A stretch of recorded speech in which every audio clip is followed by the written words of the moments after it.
You know, I love podcasting. I have since 2006, back when you had to use like a Dixie cup with string to make the thing work. And that's why I'm so excited that we recently moved Mysterious Goings On to Anchor FM to record our podcast. I gotta tell you, I don't regret it a bit. If you haven't heard about Anchor, it's the easiest way to make a podcast. Let me explain. First of all, it's free. There's creation tools that allow you to record and edit your podcast right from your phone or computer. Anchor will distribute your podcast for you so it can be heard on Spotify, Apple Podcasts, and many more. And you can make money from your podcast with no minimum listenership. It's everything you need to make a podcast all in one place. Not going to lie to you, when I first heard about Anchor, I was a little dubious because I've been doing it the hard way for so long. But I got to tell you, it's very easy. Use a Stripe account. Get sponsors. You're not paying monthly hosting fees. The sound quality is great. The distribution is phenomenal. Friends, download the free Anchor app today if you want to start your own podcast, or go to anchor.fm to get started. Remember, you heard it here first on Mysterious Goings On.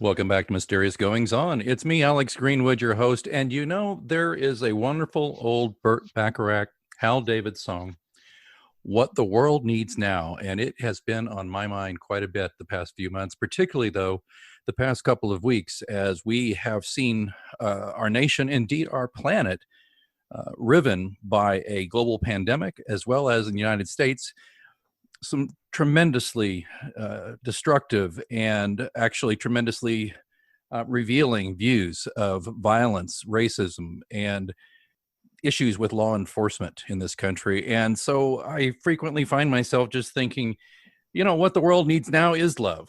And when I was thinking about that, I thought, I need to speak with and introduce you to people, you two listeners, or maybe all three of you, to a person who has been not only a friend, but a healing force in my life at times. He's been someone who has a magnificent history as a minister, as a writer, as a broadcaster, as a social advocate.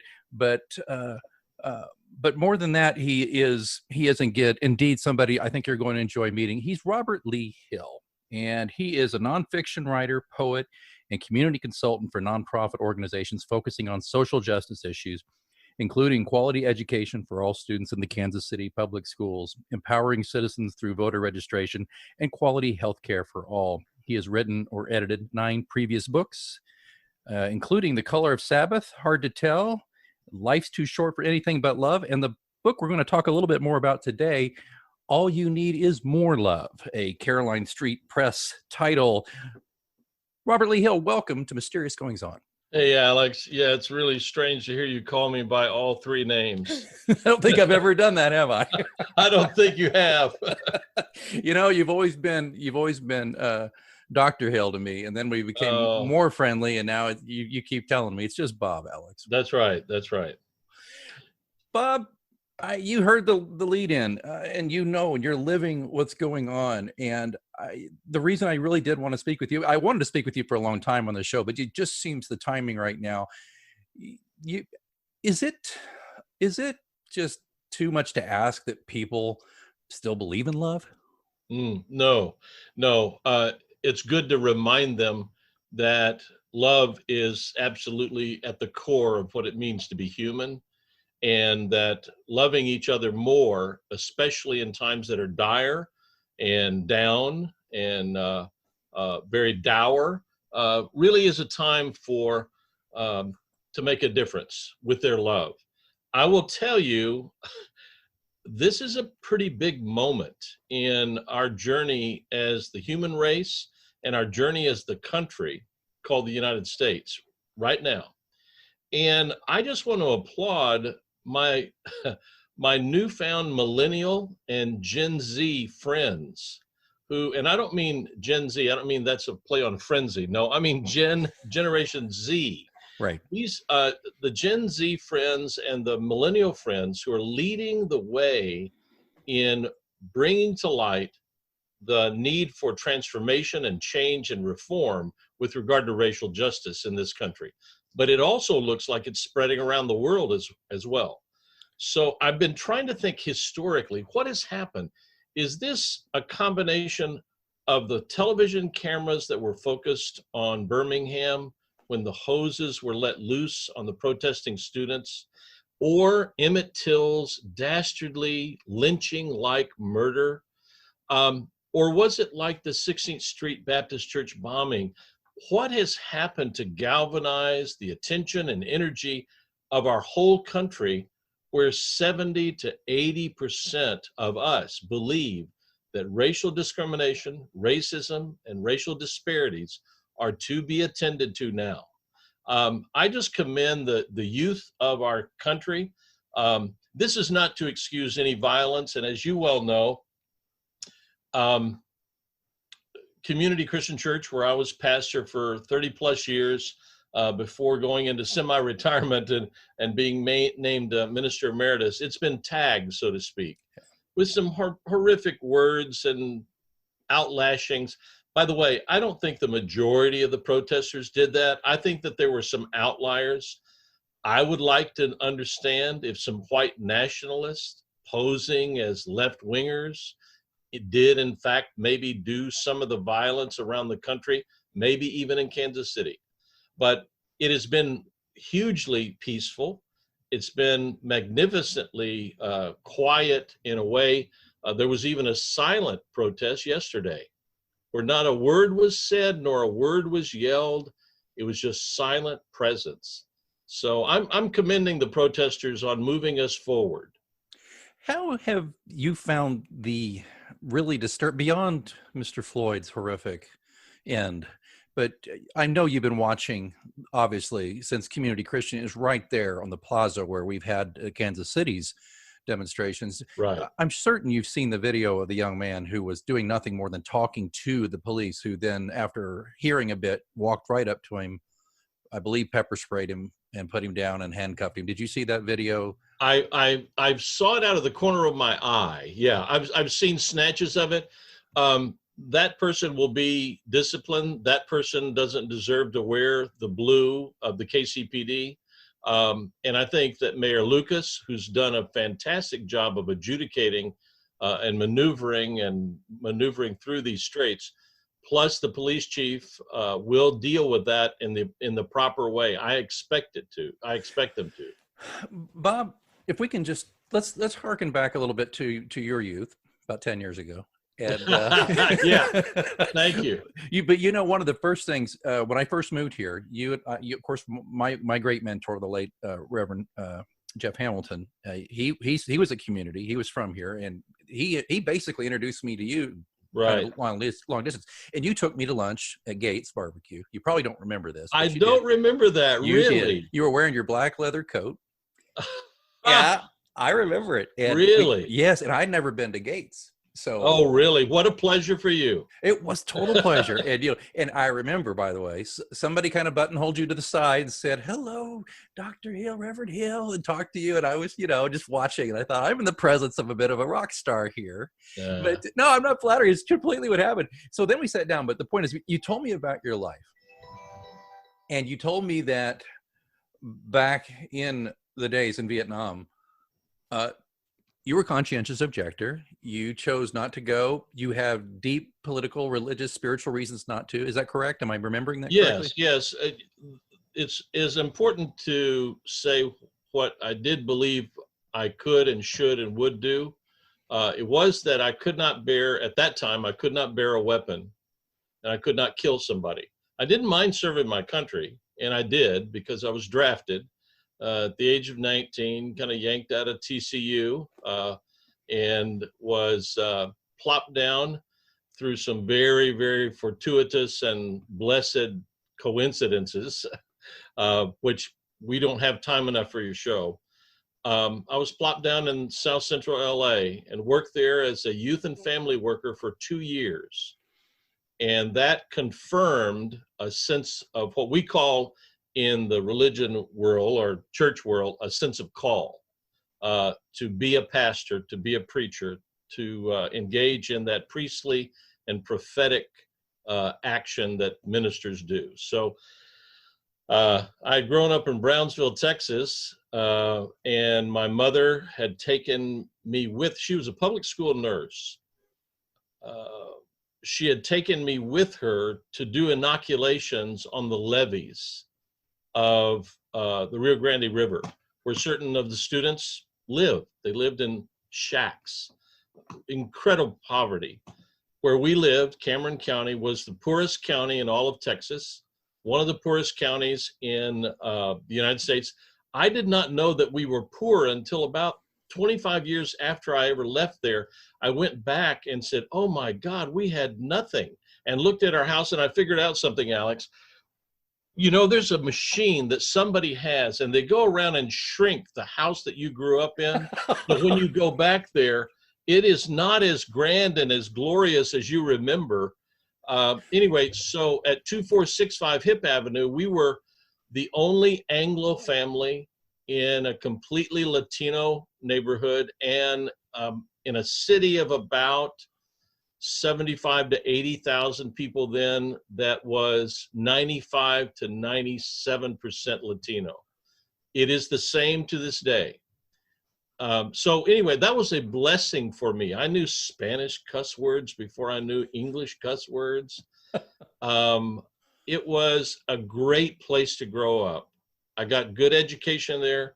I got a good imprint from my mother that while we might not have the same income level, those kids were going to have the same inoculations that I had. Well, in South Central LA, at the age of 19, I ended up in the poorest zip code in California. So I kind of felt right at home, I guess, and lived across the street from All People's Community Center and was a youth and family worker there for 2 years. It was a formative time. I would eventually be ordained at the church there, All People's Christian Church. Maybe I did something to it because I think they had to tear it down after the ordination. So they built a brand new edifice and a brand new community center for the neighborhood. It is still one of the most necessary, most thriving, most vibrant communities in all of Los Angeles, and particularly in the impoverished areas of Los Angeles. Well, the reason I brought that up, your beginnings and your humble beginnings that at the time you had no idea were humble, was it clearly did, as you said, the call, but it clearly did form your worldview, didn't it? I mean, oh yeah. So I guess what I'm asking, and there's a lot in between, obviously, of that and there, but I guess where I was going with this was how much of that you grew up with that formed you do you see now? Are you seeing parallels with these? Because you started off talking about these millennials and these Gen Z kids who are found, or maybe founding their calling to stand up to racism and to stand up to violence. Right. Are you seeing a parallel here? Oh yes, absolutely. It's kind of like baby boomers, of which I'm one. We can be incredibly arrogant. We can be incredibly presumptuous. Now, we were at one time the biggest, we were the pig and the python, as sociologists called us. We were the biggest generation that had come along in a long time. And then we thought we were going to change everything. We thought we were going to make everything right. We did some things right. We did many things not so good, not so well, not so laudatory. And we did many things where we did nothing. We did it by doing nothing. That'd make a good poem. So to see a new generation kind of assuages any kind of worry that good causes won't be taken up. Worries that things and ideals that we really believed in, all of us believe in, and I think all Americans believe in, are not going to be left at the side of the road. They will not be orphaned. They will be engaged. They will be embraced. They are being engaged. They are being embraced. And in particular, racism. Yeah. This is our nation's, as it's called by many, our original sin, our fall from grace as a country, from the very beginning, and even institutionalized in our very Constitution before we could amend it. When Black folk were 3/5 of a human being, they weren't really fully human. But anyway, we've come a long way, and we've got a long way to go. And now it looks like there's a lot more people who are going to go on that way. Yeah, it's. I remember when President Obama was elected. I think there was a feeling, completely wrong, but a feeling that, well, there you go, right? You know, I think there were I think there were some very self-satisfied people who said, well, look at it there. We have an African-American president. All is now right. There is no problem here. But it seems to me that actually was the fire starter that we are seeing now. I mean, that was to me, what I'm observing was the tinder that it set up this massive forest fire we're going through now. I think it set off some people some bad people in a horrific way. Is that fair, do you think, or what do you think about that? I think that we won't know until we're very near our last breaths. It will be historians that really tell us what has happened. But I could guess, and I would hazard this projection or this guess, that the country as a whole was not ready for the election of Barack Obama. We said so in our votes, at least a majority, but when it came to really leading a racist underbelly of our country that was much more significant than we had ever imagined, reared its head and pushed back. And it was a response, a backlash, if you will. Some have called it a white lash. That's one way of putting it.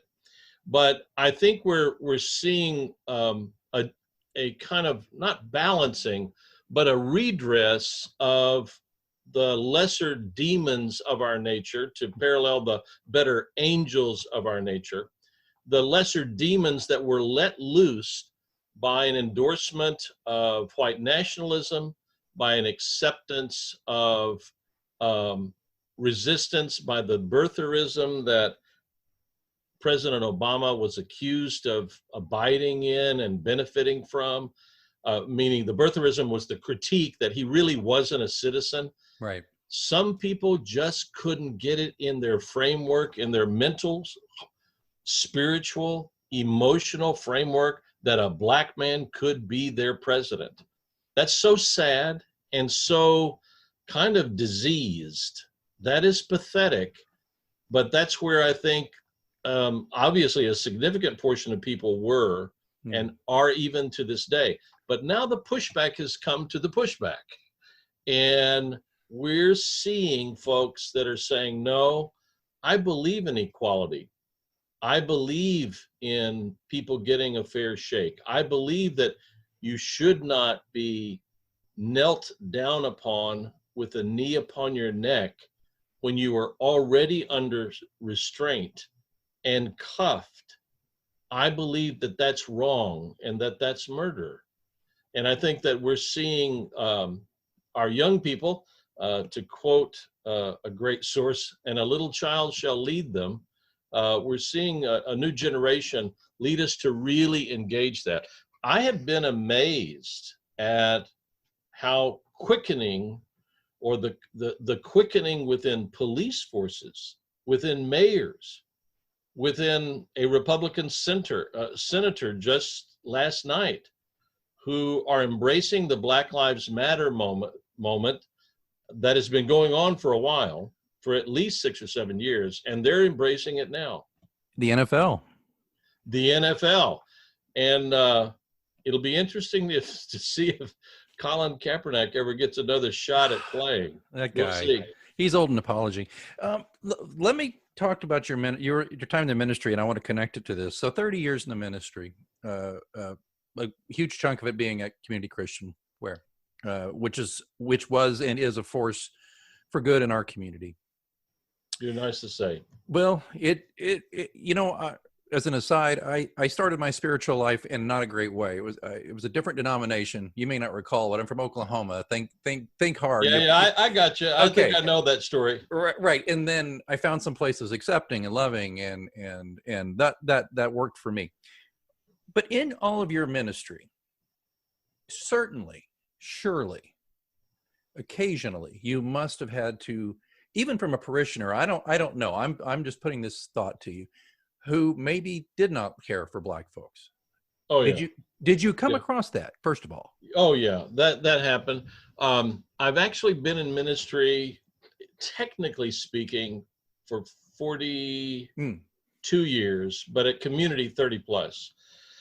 I was pastor of a kind of a storefront church and working with ex-offenders, well over 75% of whom were African American in Nashville, Tennessee, in a project called Project Return that, by the way, still exists to this day.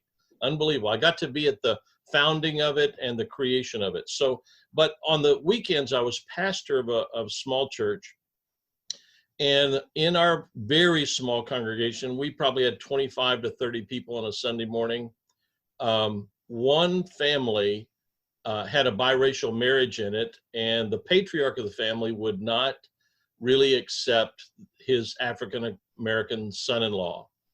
I was pastored to him. I told him what I thought and felt, and thought that he should reconcile with his daughter and his son-in-law, and that one day when they had children, I would pray that he would be much different than in his attitude and in his treatment of his son-in-law.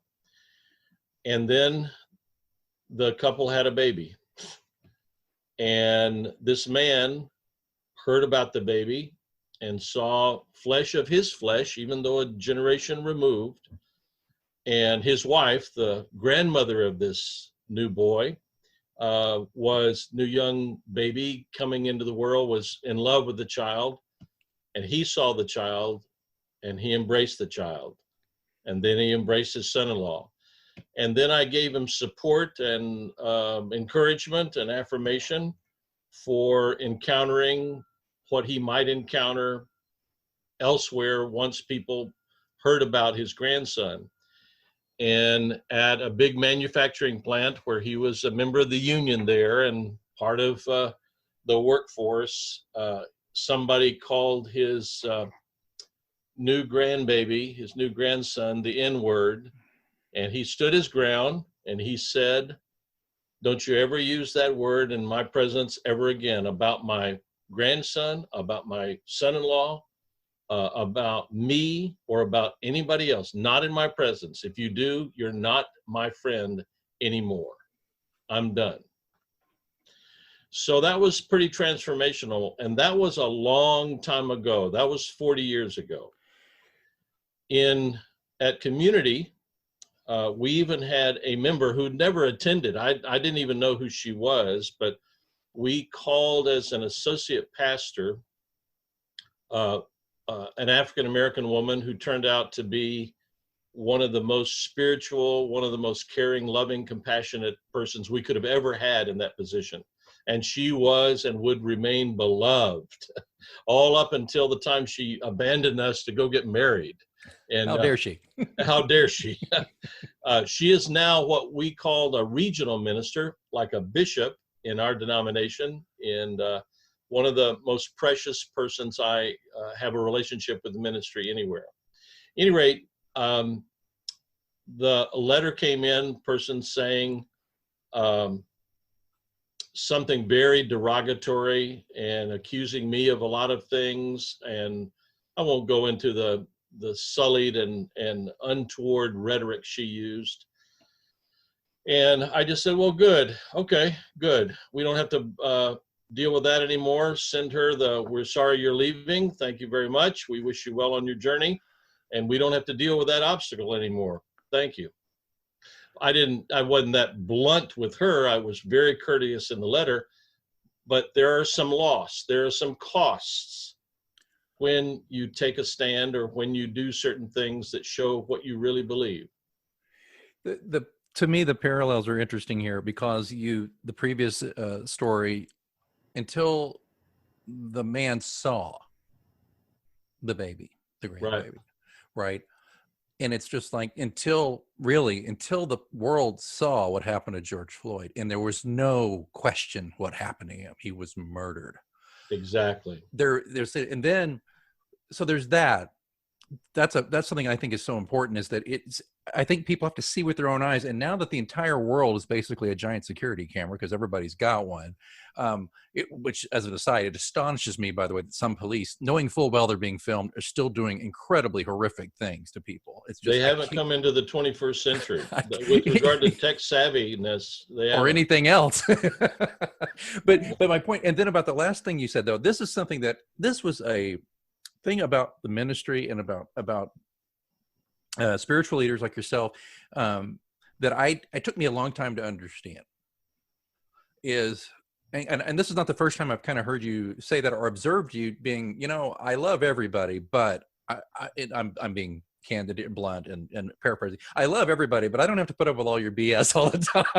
You know what I'm saying? You have to have some thick skin. Yeah. And you have to go beyond wanting or needing everybody to like you. That's not the job of a pastor. That's not the job of a person who's going to be a community advocate. If you have to have everybody like you, ministry is the wrong profession to go into. I would say that about writing.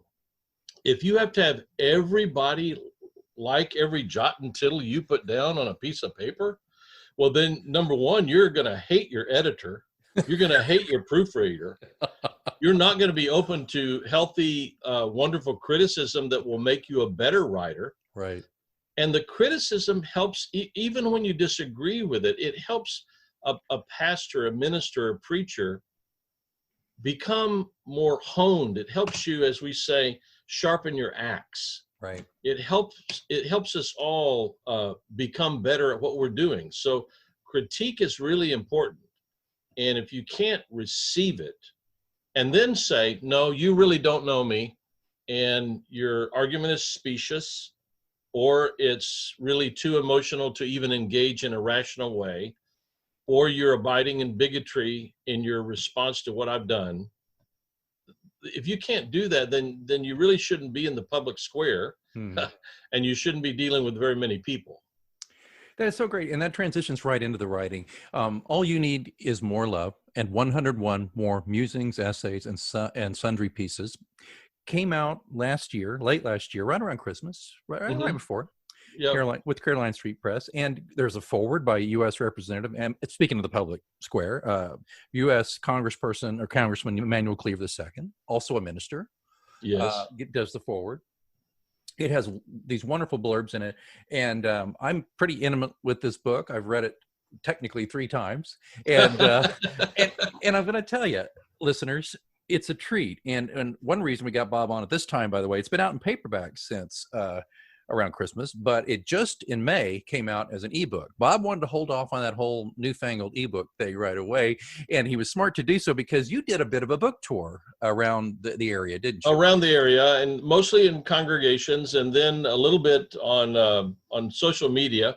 I'm not a tweeter like you are. I don't tweet, but I am on Facebook, and I guess I need to be on Twitter a bit, but. And then I used to have a pretty long listserv for my column at the church. Right. And I haven't gone back to that, but I do have a little bit of a website, Rev Hill on WordPress, called View from the Hill. And I post things there that I also post on Facebook. That's been amazing. I haven't sought people out, but a lot of people seem to be following. More and more seem to be increasingly following. And it's just been a delight to get this book off the ground. Caroline Street Press was wonderful with me. Great to have them as a publisher, and the book came out great. You know what I like about it too, and you even told me this, is like, Alex, this is a great book. You can put it down by the bedside or in your study. You don't have to read it all in one setting. Yeah. These are bite-sized pieces, and I love this. And the one I reread recently, you wrote letters to your Is it nephews and nieces or My niece? nephews, and I'm now nephews and nieces, and great nephews and great nieces. But I have one niece and three nephews, and I wrote letters during on the run up to the election, on the eve of the election in 2016, then on the day of the inauguration in 2017 of Donald Trump, and then on July 4th, a year and a half later, in 2018. So coming up on 2 years ago. And all of this was, I wanted them to know where their Uncle Bob stood. You know, we have affectionate, I've done all their weddings and trying to do all their baby blessings, but from a distance, it's very difficult. We have to do a little bit of Zooming and remoting. So at any rate, so I wrote a letter to Christopher and Matthew and Nicholas and Lincoln and Catherine and said I wanted them to know where their Uncle Bob stood in relationship to the presidential election, then with regard to President Trump's inauguration, and then with regard to his presidency. And I was constrained, I felt, by being part of a nonprofit group that was doing voter education, voter motivation, and voter turnout. And if you do that, to maintain your 501c3 status, you have to be nonpartisan. And I didn't want to be, you know, championing any one candidate, but I wanted them to know where I stood and why. And so I wrote those letters. Now they're the longest pieces in the book. Somebody might say, well, I wonder if he preaches like this. And the answer to that probably would be yes.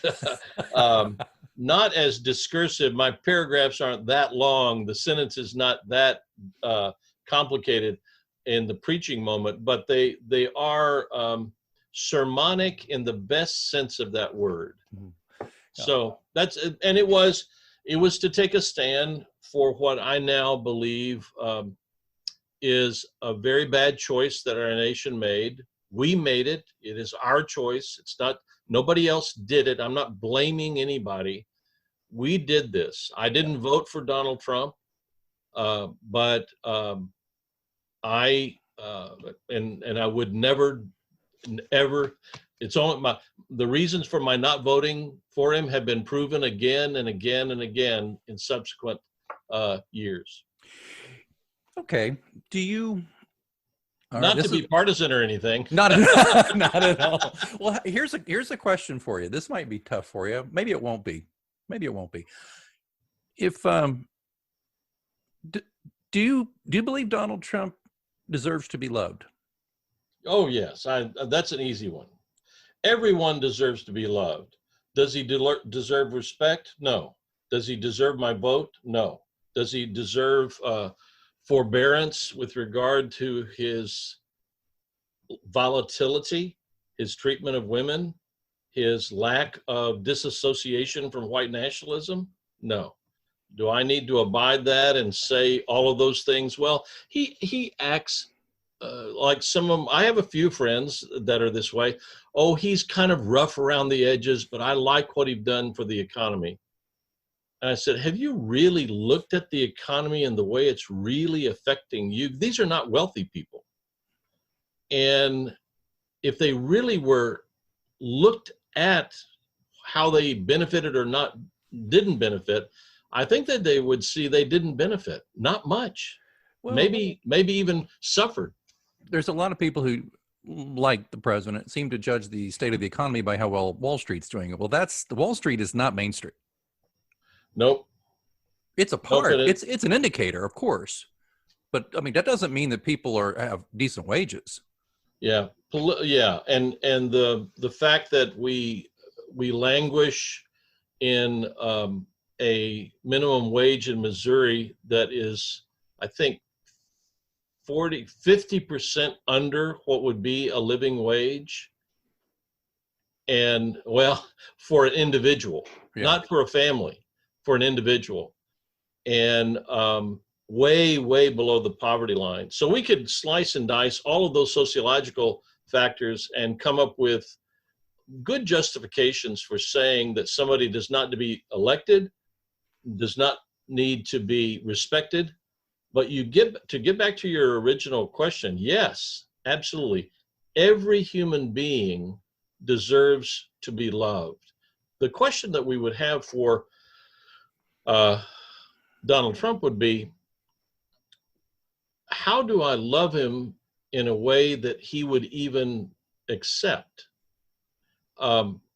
This is not going to happen, but if I was ever invited to pray at a function connected with this White House, I would say, well, you need to see the prayer that I will likely pray, and I would compose one, and it would probably include a healthy dose of asking the president to repent from most of what his agenda has been. And I doubt if I think that they would say that that was insulting. I would just say, you deserve to know it before you invite me. I'm not going to be invited. I'm not part of that group of people that adulate and support him. And he's only ever going to have somebody who adulates and supports him in his presence. So, sorry, go ahead. I'm just saying, but theoretically and at the heart of every pastor is the call to love. And that's hard. It can be seemingly impossible. Yeah. But to answer your question, that's why I answered it so quickly. Oh, of course, yes. He deserves to be loved.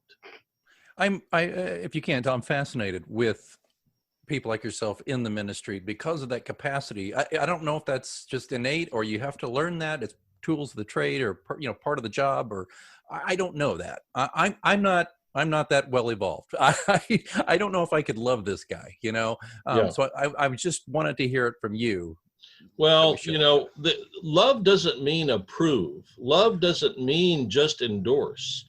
Love means I wish that your best self will be expressed in the world. And that can be applied to anybody. Oh, wow. That's great. And that's what I wish, that's what I hope, that's what I need to focus upon. That everybody's best self would be expressed in the world. And so that's why it can be applicable to Donald Trump. Bob, when you were doing the tour and when you had some people talk to you about this wonderful book, was there a common compliment or thread? If I don't mean to embarrass you, was there something that people said they liked best about it? Was there something different about this book than your previous works? This book was similar to a book that it followed that was very similar in style and format, which was Life's Too Short for Anything But Love. And they said they wanted more, and so the more came out in All You Need Is More Love. And then I have a third volume that I'm preparing now and hopefully will bring out in the next 12 to 18 months called Love Always. What they liked about it, you've already commented on it, is that it was not something that you had to read in one sitting. That the rhetoric used, the format that structures the book was such that they could read little glimpses of it. I don't know whether that's a confession about the very shortened attention spans that we all have these days, or that this was more not devotional, but meditative, reflective, and they needed that in their lives. They needed that kind of moment to reflect upon. For example, in the new book, I've got a chapter called Big Red, and all it's a rumination about a redbud tree that we had to cut down in our front yard. And it's just, what did that tree see? How did that tree anchor our home for the previous owners before we bought this home? How we love this tree, and what kind of vacancy, what kind of vacuum would be created in our spiritual, emotional, and visual fields with it gone. So they like readers seem to like these short meditative pieces. And, I'm not yet, I don't think I ever will be, a page turner writer like I enjoy. I like books that are mysteries. I love mysteries where you can sit down like your books Bless your and heart. just turn the pages and see, oh yeah, I want something that just compels me to the next chapter. I love that. And your books are the only critique I would give you of your books is that they're too short. I want it to go on. You're going to, bless your heart.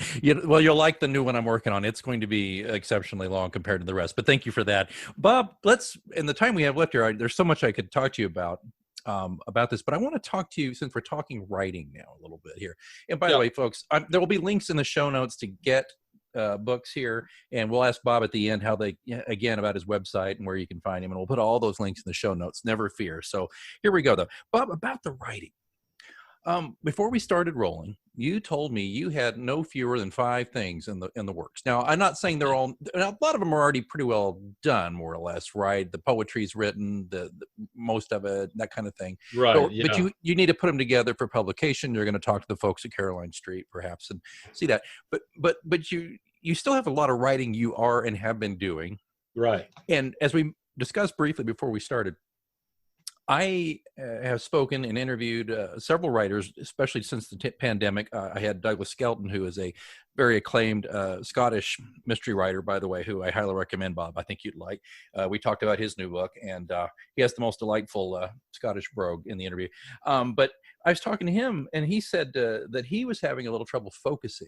And I said the same thing. I'm having trouble focusing. I don't believe in writer's block. I believe you just, you get to it. But I've got another couple of writer friends who've anecdotally said the same thing, that they've had a tough time focusing. But you, my friend, you're just plugging away. What is different about you and your process that we're missing? Oh, I don't know if you're missing anything. I do think that I'd have 2 answers if you said, well, what's my general approach to writing? One would be with fear and trembling. To sit down and be so audaciously forward. I don't want to condemn myself. I don't want to say arrogant. It's not arrogance. Presumptuous, audacious presumption that what I have to say can make a difference or needs to be heard or read. But there's no writer that doesn't have a little bit of that in them. They have that, and there's no writer that writes, or very infrequently, once in a century, and Emily Dickinson comes along, and she doesn't have to be, she tried to, but she doesn't have to be published, and she's published and discovered 75 years after she dies. Very few writers are like that. There's a need to get it out, to get the words out, to be read, to have some kind of response, to have an audience. I approach writing that way, and then a second way is, as Annie Lamott cautions and really encourages people to get a ballpoint pen. Always have a ballpoint pen on you, because even if you're working with a computer, you take a walk around the block or through the park, you're going to need something to write on your hand, and a pencil won't do. So you have a ballpoint pen so you can write a word of inspiration down before you get back to your desk and can really put it down. And secondly, at your desk, you're going to need a really good chair, because you're going to sit in that chair a lot. So you need a good ballpoint pen and a good chair, and then you do the work. The third thing, and this is kind of a sweet spot for me, writing is an adventure. I understand something best, a social issue, a relationship, a daunting problem, a funny encounter, a family kind of tie, anything, when I can write about it. Perhaps best after I've written about it. And so there is that in me. I have maybe insatiable would be too much, unquenchable would be too much, but a kind of steady yearning, burning to know some things and to know them better. And writing helps me know them better. So that's why. So for example, this season, I've written a couple of poems, and I began writing them on my phone, because it was early in the morning. I was awake, and I had the rhythm in one poem. I write rhythmically, or I had a phrase that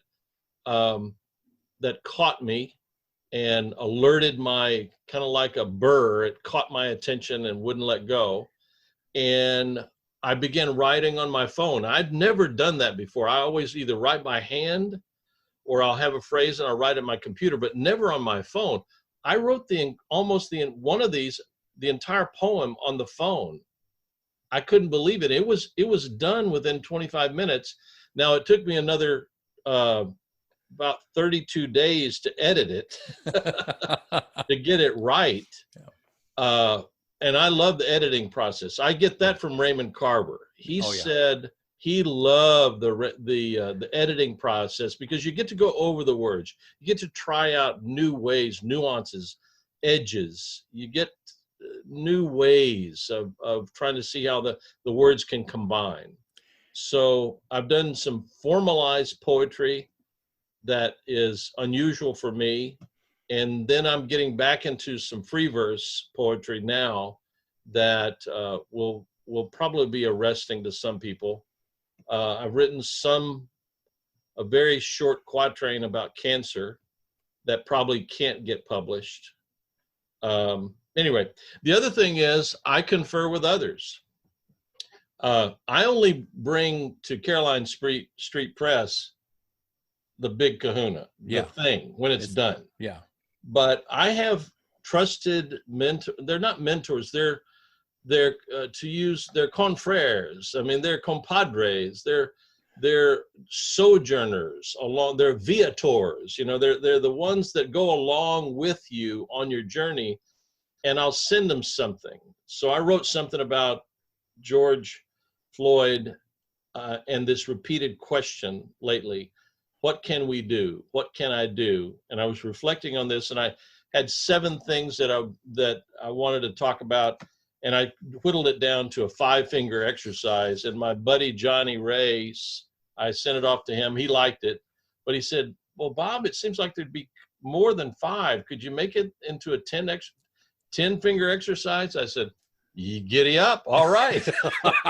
So then I worked on it some more, some word choice, etc., teasing out and where, how something is heard and can it be heard, who was the audience, that kind of thing. And so it's an adventure in which I'm trying to understand something. I'm trying to know something better or to know it more deeply. And also, just to use the word love, if you ever write a love poem, it's impossible. The experience of love is beyond mere articulation.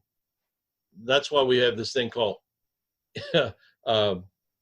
incarnation, where it's enfleshed. And that's how this love with your wife and your child, your daughter. You can talk a blue streak all the day long, but you got to show that love and you got to be that love for one another. But nonetheless, trying to write about love is a very helpful way to try to understand it and to get better at it. So, you reminded me of something. I'd take more and more with the weather. I'd take anywhere from 4 to 5 6-mile hikes a week. And I just needed one because we're kind of on lockdown. We rarely go anywhere unless we have to, but I can walk, and I'm blessed in this part of the world I'm in now. There's a nature park a mile and a half away. But I just keep building on another mile, add another mile to walk. It's some exercise, etc. But the other day, you reminded me of this with your phone. I'm on this new book I mentioned, this new mystery. I was not stuck, but maybe a little. And I don't know what it was, Bob, but just the act of one foot in front of the other, the mindlessness of just walking, my mind just did its thing. And then it came to me, and I had to whip out my phone and just type myself a note because I will forget. You go. I will forget, Oh, yeah. No one will remember. And either you have a ballpoint pen or you have your phone and you sit there and you get it right down that moment.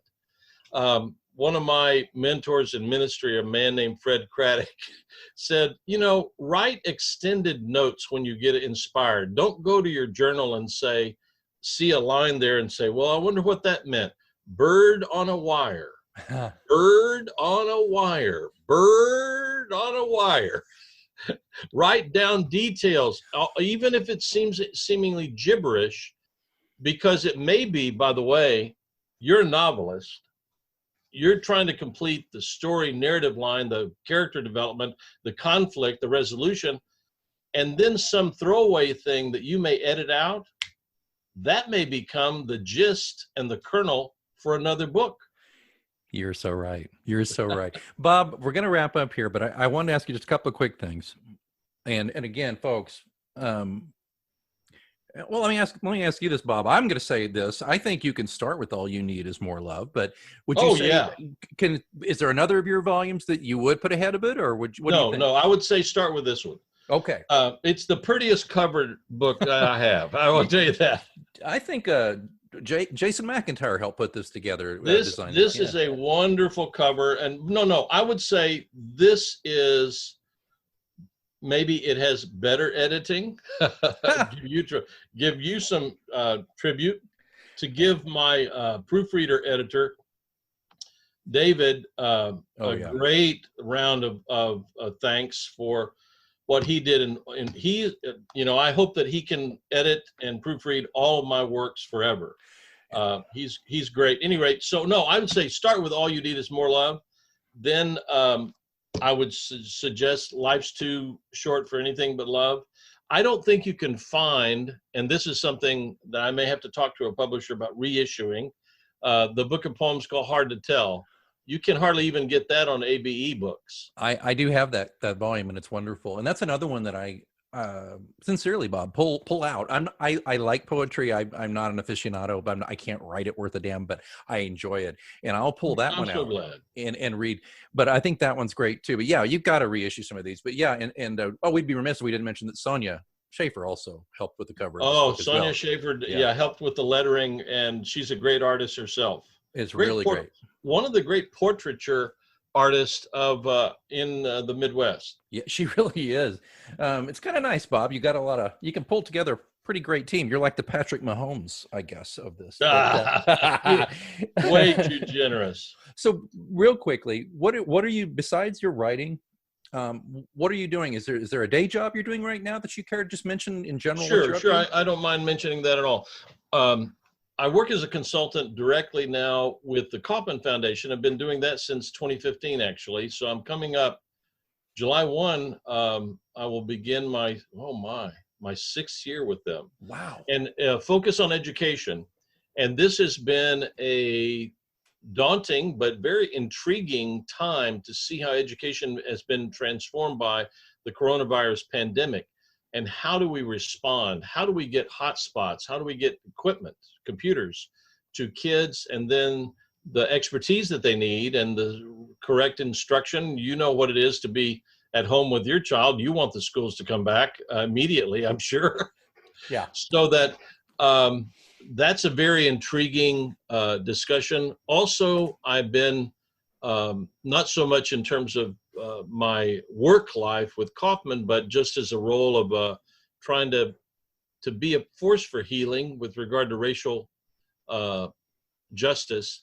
I've been involved in some webinars and also now trying to think through how do we engage this moment in a way that can be truly transformational. Have an idea prompted by a dear colleague who wanted to know maybe if Birmingham jail could be a focus point for a really transformational discussion led by clergy, but also by community activists and leaders, and maybe even, let's think grandly, to a national kind of discussion. I love that. Are you still broadcasting your show? Yes, we are on every Sunday morning on 103.7 FM, as well as 710 AM and 1440 AM KMAJ over in Topeka. We've got Religion on the Line. We, almost without noticing, we've entered into our 27th year on the air. Unbelievable. Every Sunday morning during the Valley of the Shadow of Death hour from 6 to 8, when we won our time slot. We used to say that we were the most popular program on that station at that time. Nice. Nice. But we have won our timeshare there. That may speak of lack of competition, but Rabbi Michael Zedek, Bill Scholl, and I still hold forth every Sunday morning. That's so great. I love that. Ladies and gentlemen, if you want to order some of Bob's work, it's really easy. You'll find the links in the show notes. And Bob, I'm sorry, one last thing. You did say you got a website. Will you shoot me that link, or can you tell us what that is? I can just tell it to you, but I'll also shoot it to you or I'll say it to you right now. It's revhill.wordpress.com. Got it. REVHILL.wordpress.com. It's a very humble site, as you will quickly see. I think it's evident after speaking with you today that all we do need is more love. And it does my heart good because, and I hope it does your hearts good, listeners, to know that love is out there and love is valuable and love is not a cynical concept. It's not a joke. Love is the thing that'll get you through. And I can't say it better than Bob. So I'll let Bob have the last word. All you need is love. And then say it again. All you need is more love. Perfect. Love people. Love people. Love will see us through. All right. Again, the author of All You Need Is More Love and a variety of other great works. Robert Lee Hill, thanks for joining us on Mysterious Goings On. Thank you, Alex, so much. And thank you all for listening. Don't forget, if you want the detailed show notes, go to mgopod.com and you'll find a complete catalog, archive, whatever you want to do, all nicely organized into interviews, my monologues, all the things you want to avoid. You can just skip the monologues and go straight to interviews with great people like Bob. So until next time, keep reading.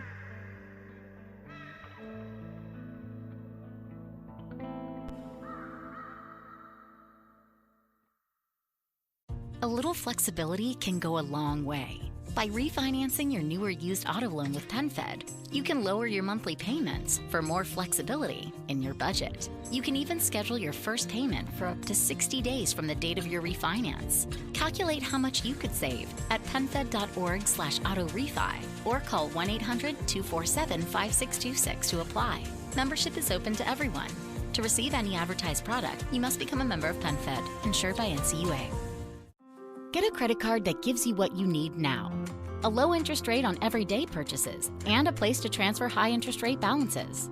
The PenFed Gold Contactless Card is our lowest interest rate credit card. You can even earn a $100 statement credit when you spend $1,500 in the first 90 days.